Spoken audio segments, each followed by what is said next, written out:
Ang pag-uusapan natin ngayon is about directed lines and segments. So, simulan natin by explaining kung ano ba itong tinatawag nating directed lines. A directed line is a line on which one direction is chosen as positive and the opposite direction as negative. So, natutunan na natin to sa ating previous lesson. So, let us say we have this line and then at the middle we have our origin, or we're starting at 0. And then we chose everything that is going to the left to be negative and everything going to the right is positive. So, ito yung tinatawag nating directed lines, in which nag-a-assign tayo that everything going to the right is positive and those going to the opposite direction are negative. Okay, so this is an example of a directed line. And of course, this can also be written vertically. Those which is coming above is positive and those going down are negative. And then meron tayong tinatawag na directed line segment. So ano ba itong tinatawag nating directed line segment? It is a segment of the line consisting of any 2 points and the part between is called a directed line segment. So let's say we have 2 points right here. So itong 2 points na to and the part in between them is what we call the directed line segment. So, part siya ng ating line, okay, between 2 points. So, meron tayong 2 points here. We have point A and point B. So, including the part between them is what we call a directed line segment. And then, the direction is indicated by the arrowhead. Paano ba yan? Ipapakita natin sa inyo, no? So, if we want to identify the distance between the 2 points, on this example, we have point A and point B, and we want to measure it coming from A going to B, then we can write it this way. Okay, so we have A to B. We have direction here, an arrowhead above, showing kung paano yung direction ng ating measurement. So from this one, we are measuring it coming from point A going to point B. And as we mentioned earlier, if we are working on directed line, we assigned one direction as positive and the opposite direction as negative. So now, ang direction natin is going from A to B. So it is going to the right, therefore, our sign is positive, di ba? So therefore, if it is measured in positive direction, then our sign will be positive. How about if we want to measure from B going to A? Okay, so ang direction ng measurement natin is opposite ng positive, no? Therefore, our sign will be negative. So, if it is measured in negative direction, our sign will be negative. So, itong notation na to na nakikita natin, ito yung tinatawag nating directed distances. Okay? So, this is what we mean ng mga measurement na nakuha natin dyan. So, let us have an example. So, let's say the distance or the length of the line segment, so, the distance between A to B is equal to 3. Okay, so, let's say alam natin yung distance nila, no? The distance is equal to 3. Okay, so how are we going to write that using this notation, okay? So, if we are going from A to B, so, we are getting a positive value, no? Because we are going to the positive direction. So, our A to B is equal to 3. How about if we are going to measure it coming from B to A? So, alam natin yung distance in between is equal to 3.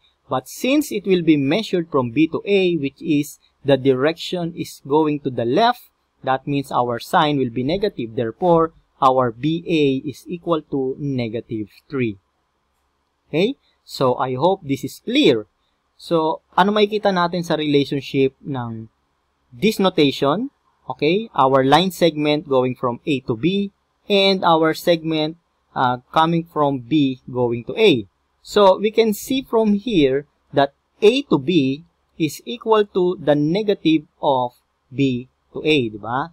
So, tama siya, no? Because if you have A to B is equal to 3 and our B to A is equal to negative 3, so therefore, A to B is equal to the negative of our B to A, di ba? Because negative 3 multiplied to the negative sign will be positive 3. So, our AB is equal to positive 3. So, we have to remember that in here, we are considering the direction, no? Kaya siya tinawag na directed line or directed line segment because this is very related sa direction ng ating mga points. Kaya tayo nag-i-indicate kung anong direction ang positive and anong direction naman ang negative, no? But we also have what we call the indirected distances. And the indirected distance is the length of the segment which we take as positive. So in this case naman, ang concern natin is to take the distance between the points. So it will always be positive regardless kung anong direction niya, no?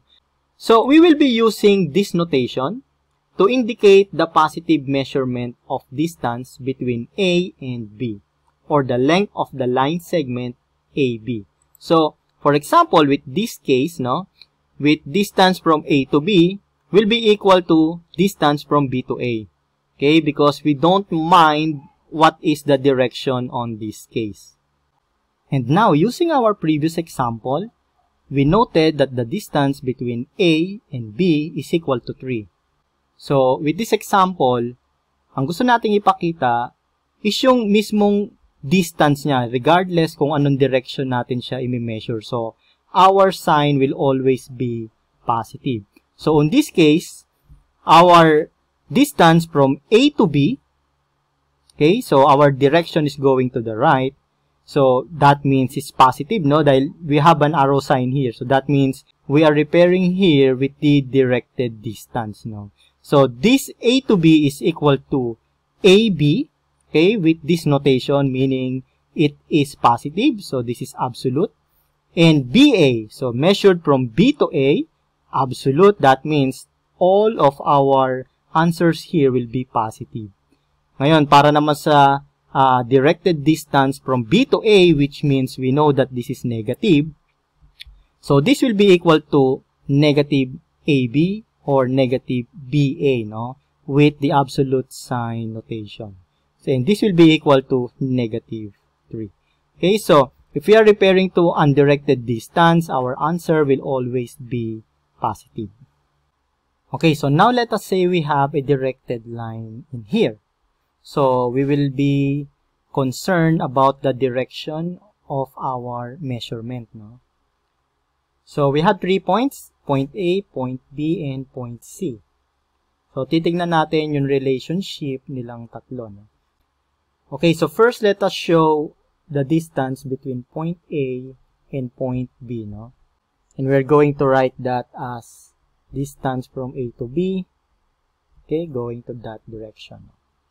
And then the distance between point B to C, we are going to write this as B to C, okay, going to that direction. Okay. Now, ipapakita natin yung relationship nitong tatlong points natin, no? So, if we have AB plus BC, okay, so ipagko-combine natin yung AB and BC. This will be equal to the distance from point A to point C, right? So, this will be point A to C. Okay, so on this way, may papakita natin yung relationship nilang tatlo. And using what we have learned sa algebra, we can do the transposition method. If we want to take the value of AB, for example, AB, we can transpose BC to the right side. Okay, so this will be equal to AC minus BC. But also, if we want to remove this negative sign, we know that BC is equal to negative CB, diba? BC is positive because this is a directed line, so going to the right is positive. And CB will be negative because this is going the opposite direction. So BC is equal to negative of CB. So we can write this as AB is equal to AC then minus negative CB. Okay? And so we could write this now as AB is equal to AC. Negative times negative will be positive, and this will be CB. Okay, so this way we can write the relationships of our points. So we can apply yung transposition method natin, but we need to be aware sa direction, no? Because we are working with directed line. So if the direction of measurement is going to the positive side, so our sign will be positive. But if it will be going to the negative side, then our sign will be negative. So we need to be aware dito sa mga relationship na to because we will be using this sa ating mga lessons in the future.